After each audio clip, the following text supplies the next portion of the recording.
Hey guys, what's going on? This is John from JT Vending. Thank you guys for rocking with us this evening.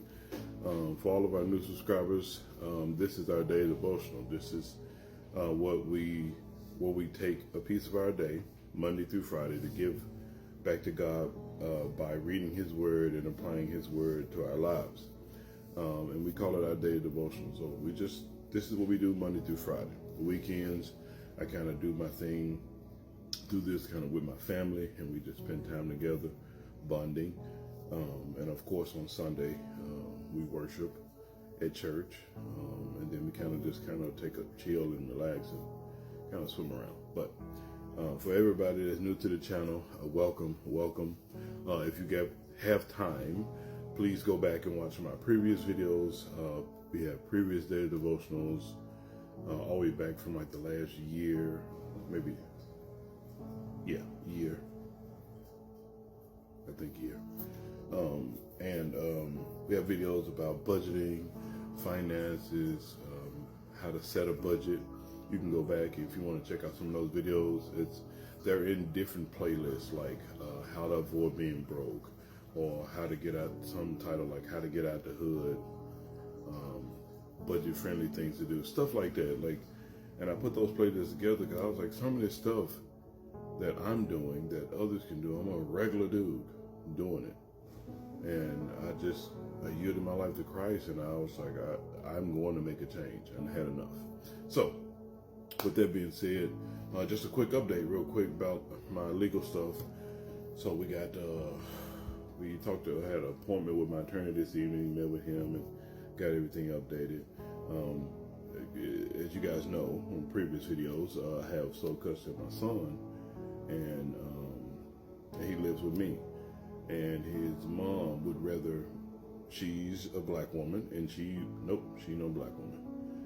Let's call her, she's a part of the black subculture. That's what I'll say. She's a part of that YN group that would rather make up a lie and try to have me go to jail solely because she don't want to pay me child support, which is only $600 a month. But you had no problem receiving child support. So she made up a lie, filed false charges with the police, and tried to get my son to lie in court. But he told the truth, because that's what we teach our kids: tell the truth. Tell the truth and shame the devil. So sadly, my son has been placed in this custody situation in the middle of it, based solely because of his mom. And all we can do is pray for her. But I'm still working out that legal situation, and I'll let you guys know what's going on. And so far, we just got a date set and got to go back to court to get heard, and we're gonna go from there. But that's I call all of this, it's my burden to bear, and it's called stupid tax. So when I lived in the world and of the world and for the world, I got with a female YN, and I was a YN at the time, and I didn't know any better. So I was not following what Christ teaches about marriage and family and values, and I had a child out of wedlock, and it was almost 14 years ago, and been fighting ever since. So if you can, guys, tell your kids, don't play around with trying to be a baby mama or baby daddy. That's not cool. Yeah, and if you do it and then you try to get your life together, the other person is going to try to burn it down, which is what she's doing. But to God be the glory. So anyway, my legal situation, custody stuff, it's in God's hands, and we are just being patient and handling things the right way. So with that being said, let me get into this day devotion, because I've had a blessed day. I made it to work safe and sound. I made it home safe and sound. I had a pretty good day. My kids are healthy. My wife ain't complaining. I'm blessed. So with that being said, guys, let's cover for today, which is the 19th. Today's Thursday. Yeah. Tomorrow, Friday. Okay. So the 19th, for June 19th, 2025. This day devotional is entitled, God's Provision Blesses Many. The Lord said to Elijah, Go and live in the village of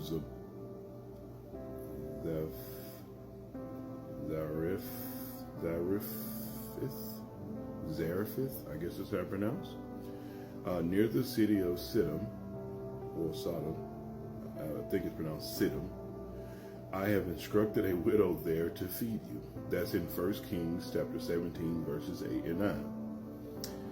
Elijah went from one impossible mission to another.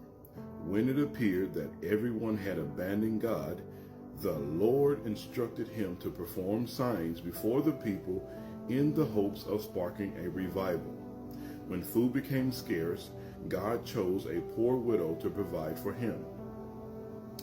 This situation placed Elijah woefully at the mercy of God to care for himself, the widow, and her child.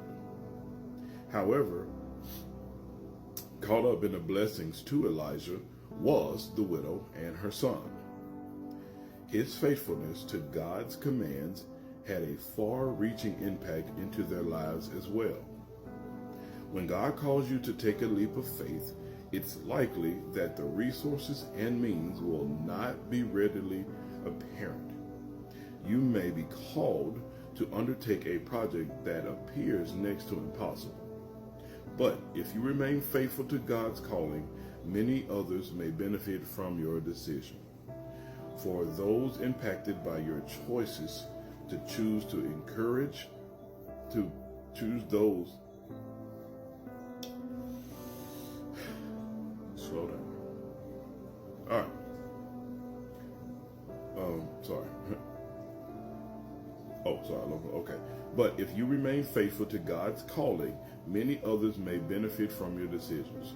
From those impacted by your choices to those encouraged by the stories of God's provision, your choosing to trust God today can have a significant impact in helping future generations believe in God. Struggle with that passage. Our prayer tonight is simple. Lord, I trust that you can provide for me when the future appears uncertain. May God add a blessing to the hearers and the doers of his word. And just remember, guys, God's provision blesses many, including you. God also blesses you and us to be a blessing to others. That's how it works. We may have been born by ourselves, but we weren't put here for ourselves. We were put here to build relationships with our fellow man, to love our fellow man as we love ourselves. That was the greatest of two commandments that Jesus taught. Love God with all your mind, body, heart, and strength. And to second, unlike the first, is to love your fellow man as you love yourself. And on those two commandments hang all things. Meaning, there were two relationship issues, or two relationship statements that he made. Have a relationship with God, with everything you are, and love your fellow man as you love yourself. And loving your fellow man, even if you don't believe in homosexuality, I don't, but you can still love the people. Just because they're homosexuals or gay or whatever you want to call it, it don't mean that they're horrible people. He don't call us to chastise them and ridicule them about how they look and what they're doing. They know we don't approve of homosexuality, being gay. We don't believe in that. But I do love you. I will communicate with you. I will talk to you. I will be honest with you. Loving your fellow man doesn't mean you condone or you agree with what they're doing. It simply means you're kind and you tell the truth. You don't have to walk up to them and love them and hug them and touch them. You can simply, if they ask you a question, answer it respectfully and kindly and let it be that. If they ask you your opinion, give them your opinion honestly and leave it at that. You don't have to go into what they look like, how they dress. Leave it alone. So that's what loving your fellow man looks like. And that's what Christ says it looks like, and that's what I believe it is. Simply being kind, loving your fellow man is just being kind and telling the truth when people don't want to hear it. If they ask you the truth, if they ask you your opinion, give them your opinion. And give them your honest opinion. If a scenario, if my friend were to go buy the newest car, the newest truck, and then come to me after buying the truck and go, man, what do you think about this truck? I don't think that's the time to scold him and ridicule him for going out and buying a brand new truck that he can't afford. He's already bought it. If he truly wanted my opinion, he would have asked me before he did it. He would have came to me 3 or 4 weeks before he bought the truck and be like, hey man, I'm thinking about buying this truck. What do you think? And I would explain, well, you're living paycheck to paycheck and you're struggling to pay your utility bill.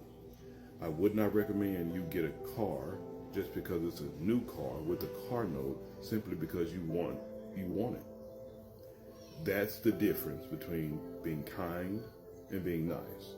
So if he were to come to me before, I would be kind. If he would come to me after, I would still be kind. I'll tell him the truth. The truck looks nice. And it more than likely does. It looks nice. You see the difference? Like, I'm not going, no, you shouldn't have bought it because that. No, the truck looks nice. Because if he really cared about my opinion, truly, he would have asked me before. So that was just my little example of how just to moderate being kind and love your fellow man. So I hope this helps. I love you guys. Thank you so much for the love and support on our YouTube channel and our TikTok channel. If you see this video on our TikTok, please, what do? Follow, I think, on TikTok. Yeah. Follow on TikTok. Subscribe to our YouTube channel. That YouTube stuff, TikTok stuff.